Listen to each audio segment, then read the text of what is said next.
Here's the instructional video for the invisible deck. Just a word of warning, please do not shuffle the deck or drop it or anything. You don't want to get the cards out of order. Even though in theory you could cut them and mix them a certain way, you don't want to disturb the rough, smooth nature. So if you haven't received your deck, when you do, please don't mix it. And if you already have it, once again, don't mix the cards. Here is the setup. There are 52 cards plus a joker. You could take the joker out. And it consists of 26 sets of mates, so to speak. That's what we're going to call them. They are rough, smooth together. Now, on one side, the cards are all odds, like ace, 3, 5, 7, 9, jack, and 2 of the kings, okay? On the odd side, the 2 red kings, the king of hearts and the king of diamonds. If you flip it over, you've got all even cards, 2, 4, 6, 8, 10, queen, and then the 2 black kings. That's just something you have to memorize.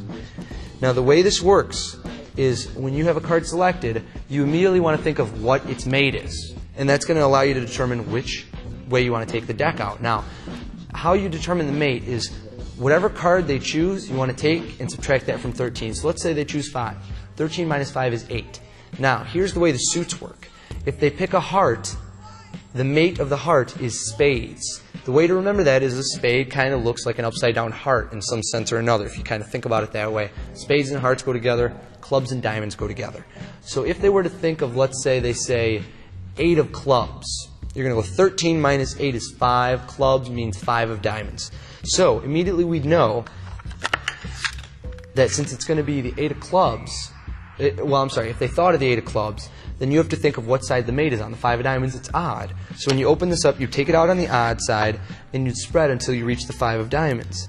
Once you reach the 5 of diamonds, you simply spread apart and push that card out and show that that's the only face-down card. At that point, you can pull it out. There is the 8 of clubs.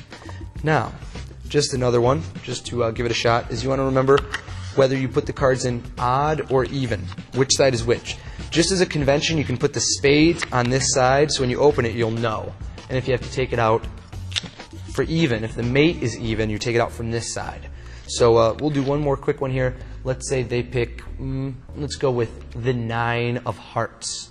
So immediately you think to yourself, they're saying the 9 of hearts. 13 minus 9 is 4. Okay, so it's a 4. And then they said the 9 of hearts, so that means it's the 4 of spades. So you have to take it out on the even side this time. Spin it around, take it out, and you have to locate the 4.